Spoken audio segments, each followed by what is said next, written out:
Hi everyone, it's Natalie here. So today I'm back with another Buddhist spread. Today, as you can tell from the title of the video, we're looking at the three poisons spread. So the three poisons, yay! Probably the best way to start with this is just to pull up the document and have a look at that. So I think we'll start there. So we're looking at the document, and I'll just enlarge this so that it fills the screen for us. So the three poisons spread. Okay, the three poisons are also known as the three unwholesome roots. So last time we looked at the the four noble truths, which tell us about suffering and how not to. Sometimes it's helpful to dig a little deeper than that in order to understand what is it that's really causing me to suffer. And so the Shakyamuni Buddha came up with the idea that there are three main poisons that always cause us to suffer. And the first of those is going to be greed and or sensual attachment. The second is hatred or aversion. And I find in myself that those are two very different things. Actually, all of them are, the two sides. One is more active, the other is a little more passive. So we'll go over that in a second. And the third one, of course, here, Moha or delusion / confusion. So what do these mean? So when we think about greed, that seems, that's one of the 7 deadly sins. So most of us are pretty comfortable with like greed, right? Greed is about hoarding things, hoarding resources, keeping things to ourselves, right? I hate to sound all like this, but hoarding resources in the form of money that we're perpetually trying to grow and get more and more and more of, way, way beyond our ability to actually ever make use of it. That's a form of greed, obviously. Sensual attachment is a little different. So when I think about like what are sensual attachments for me? One of them would easily be hot water. Now, that's not generally going to be a cause of suffering, but believe me, if you get into the shower in the morning and you suddenly realize there's no hot water, you're definitely going to realize that you're suffering a little bit. And you've discovered a sensual attachment that you have, right? Or to having, it's having things be a certain way, right? So obviously this is, we're looking at this in a very simplistic manner, but this is why it can be very useful, because at any moment in time, we're experiencing these three poisons, right? We're always experiencing these three poisons. Another sensual attachment that I have, say, is air conditioning. Major sensual attachment. I really like the air not to be swelteringly hot. If I don't have that, I feel like I'm suffering. So there we go. There's some examples there. And I'm sure the cards will give us plenty more to play with. They always do. Then hatred or aversion, Dvesha. Hatred for me tends to be a more active thing. When something gives rise to a feeling that it, whatever it is that's the source of our suffering needs to be crushed or destroyed, that's hatred. That's instantly hatred.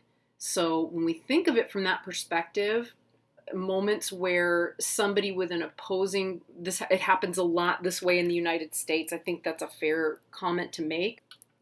One of the ways in which we experience that hatred would be around, someone who's on the polar opposite side from us politically. It will give rise to hatred. You can feel it. It's anger. Of course, it's anger. But on some level, hatred involves a sense that we're going to dehumanize the other. And it does come up. It does really, really come up. So knowing about our own tendencies towards hatred or aversion, which I'm about to get to, can be really crucial in understanding why we suffer. Aversion, on the other hand, it would be like avoidance. I don't like XYZ. I really can't stand it, so I'm just going to avoid it completely. Again, I really don't want to have uncomfortable, hideous, hateful conversations with people who are at the opposite end of the political spectrum from me. And so what I'm going to do is avoid those people, those situations, those conversations, and then watch the dance that ensues. And there you have a poison. You have a source of suffering. And then 3, we have Moha, or delusion and confusion. So let's look at delusion first, right? Delusion is that moment where we think we know what's going on, we think we understand a situation, and we're so convinced of it that it's very, very hard for us to see it any other way. And I'm going to venture to say further that we tend, all of us, to live in that place a lot more than we're aware of. Delusion could also be this idea of self, right? On a more kind of philosophical level, the delusion could be that there is a separate self, and that separate self is completely disconnected and individuated to the degree that the things around us don't matter as much because they're not me.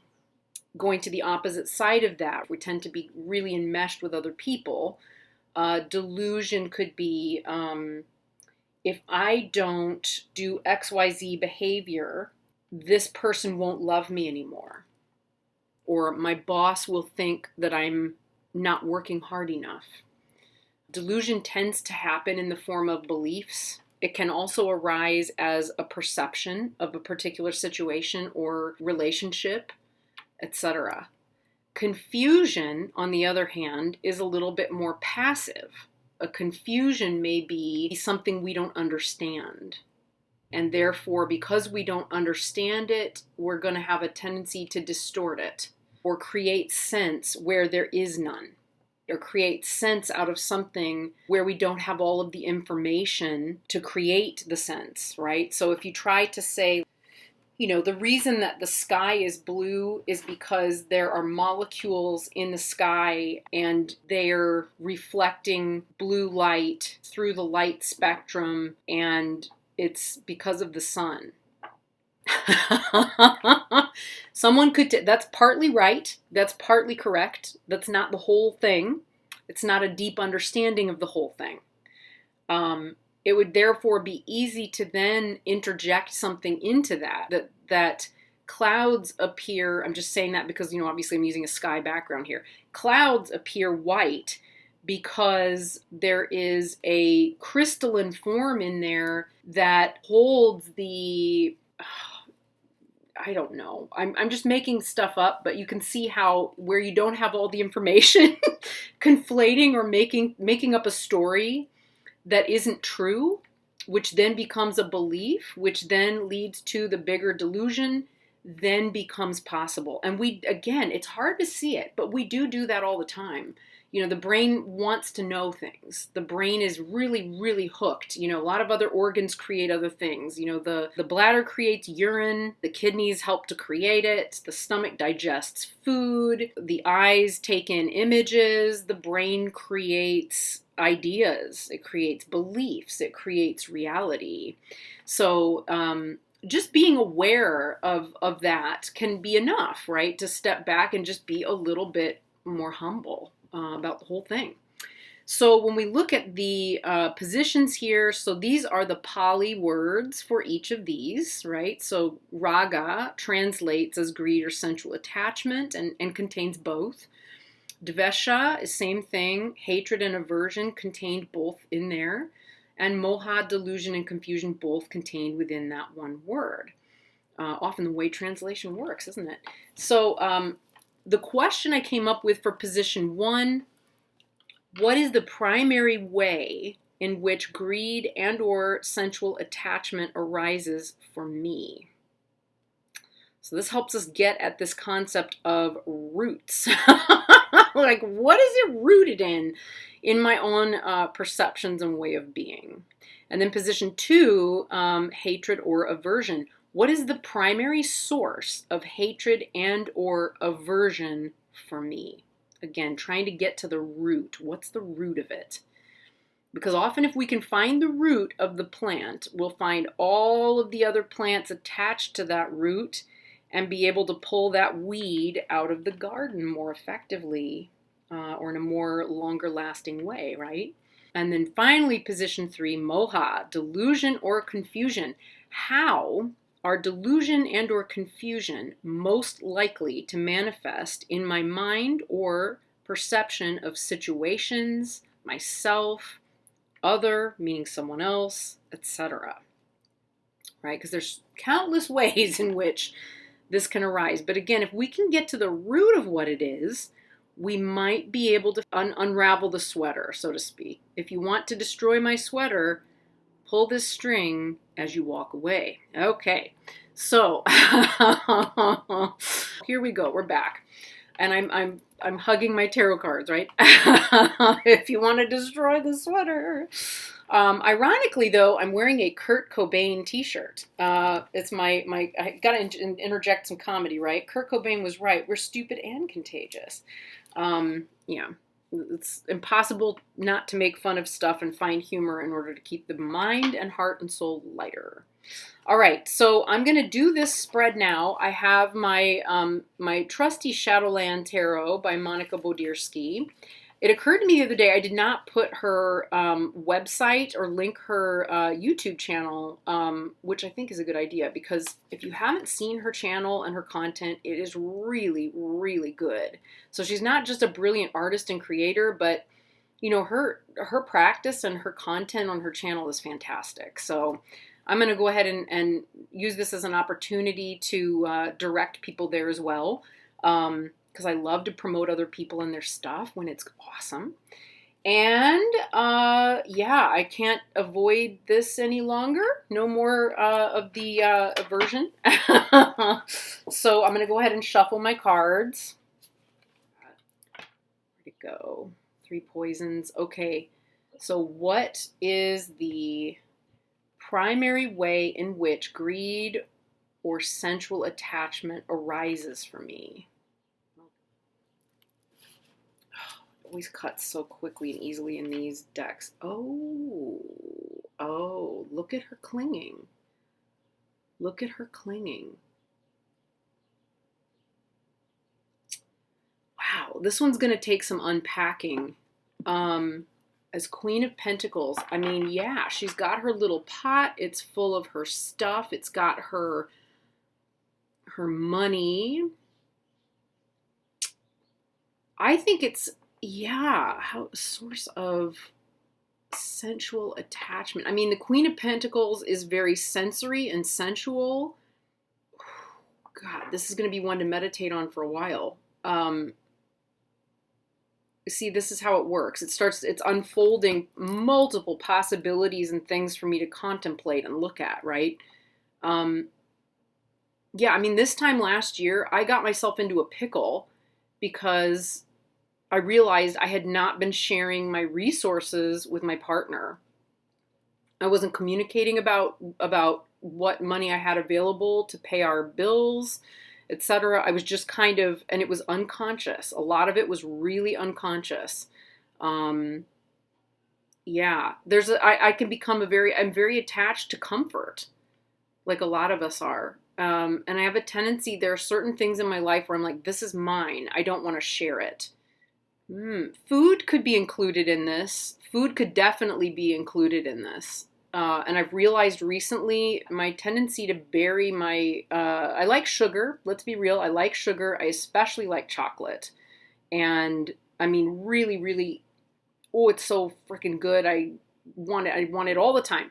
And I realized recently just how poisonous that really is to my body, because I started to go without it. I didn't get the headaches. I didn't get, because I'm not off it entirely, but, I quit kind of binging on it quite so badly. And my energy levels bounced back. I didn't have as much pain in my joints. I didn't ache as, that's a big sensual attachment for me. And it does cause a lot of suffering. This is one, obviously, I can pick around with for quite a long time, and it probably is worthwhile for me to do. This could be attachment to the way, having things be a certain way. I could see that, because sometimes that does cause me on a daily, now that I think about it, a certain amount of suffering. Yeah, I need to really look at this one. All right, okay. So that was the first unwholesome root. The second one, hatred or aversion. What's the primary source of hatred and or aversion for me? And I think I know myself well enough to know that it will probably be aversion, because I tend to be more aversive than, like I'm angry and I'm coming for you, right? I'll just kind of be like, oh, I really don't want to do that. I don't want to do that, and find a way out of it. Okay, so let's find out how I do that. All right, take a deep breath, because you're going to need it. So here we go. All right, and the deck split just perfectly for me. What? The Queen of Cups. I'll bet she's aversive. Oh my God, that's crazy that I've got two queens in a row. Did I not shuffle well enough? What happened? Hatred or aversion.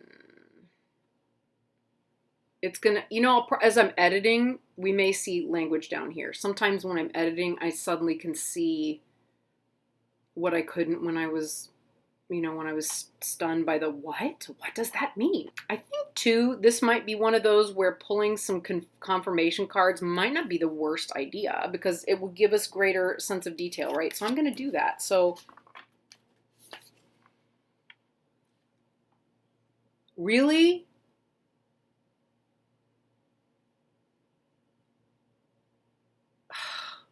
Okay. I'm so lost right now. So the Page of Swords. Oh! Oh, I know. Oh! Oh, okay. So if the page is a messenger and swords could be about communication, what if this is telling me about my tendency to, and swords could be also electricity, right? She's in the air. It looks like there could be thunder and lightning and electricity around her. The wind is blowing. Text messages, emails, electronic communication. Big source of aversion for Nat, because they tend to make me emotional. They tend to make me feel like I'm battling heart-mind. Yeah, I want to I see. I tend to want to stay in a place where I can just be the Queen of Cups. I like to be the Queen of Cups in my own way. I like being compassionate and open and fluid, and I like to roll with it and feel generous, and I tend to be very emotionally generous with people. And I do avoid sometimes, or get into a place where I'm aversive of electronic communication and messages, because it starts to leave me jangled, and it forces me out of heart space and into mental space, which tends to speed me up so much that I get, I have a love-hate relationship with it. That tells us a lot right there, right? The aversion, hatred, I'm either I hate it. Why do I have to deal with this? Oh, I just won't deal with it. Oh my God. Girls. Oh, damn. That's a mic drop. All right. Boy, well, it's the truth. It's not telling me anything I don't know. I'm just amazed at how it just went, here's what it is. So, oh, okay. Yeah. All right. Well, that was effective. Okay. Very nice. Very nice. Very well done. All right. So position 3, delusion or confusion.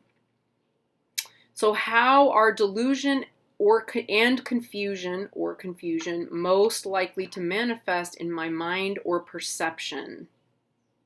of situation, self, other, etc.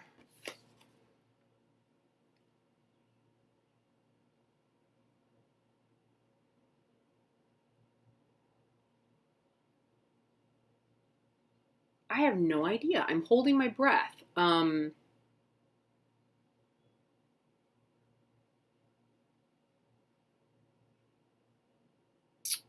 the Magician. Or delusion or confusion. Is it magical thinking? That was the first thing that popped into my head.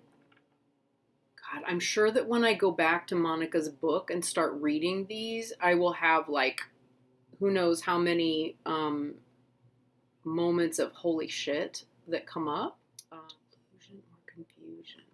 I mean, if we think of other iterations of the Magician, and I'm thinking further back, I want to go back to like a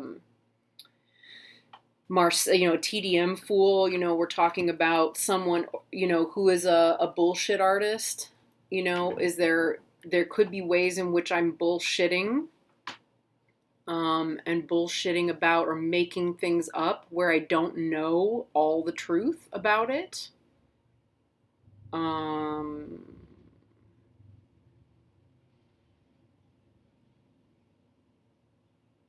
Could also be the assumption that other people know more than I do about situations. That happens a lot, actually. I have a tendency to think everybody else has a sense, everybody else has the ability to control or magic up their lives, their money, their stuff. It's like being victimized. That can sometimes be part of my, there's a part of me that does that for sure. And we'll say like, oh, well, so-and-so is able to do XYZ because, they're just that much more able to be in control of their own lives. But, it's too bad you're just not, like that voice is in my head sometimes. Because I tend not to be, did I say fool? I was talking, not the fool, the magician in earlier, like Le Battleur is what I'm thinking of. Like that type of like throw it all up in the air and make a pretty whatever distraction. And I hear myself saying that. Throw it up in the air and make a pretty distraction. Yeah, I can do that sometimes. Not necessarily as an intent of being deceptive, but like as a see how it plays into aversion, as a way of avoiding conflict. Sometimes that's necessary. Conflict we can't avoid. It's going to happen, but I will sometimes avoid conflict by creating some kind of a diversion for myself, in myself, around the situation, instead of going directly in. Usually when I'm in early stages of things and it hasn't fully settled, like, you're going to have to deal with this. Because when I know I have to deal with something, it's like, all right, we're dealing with this. I kind of want to pull another card for this one as well, just to clarify. So deck.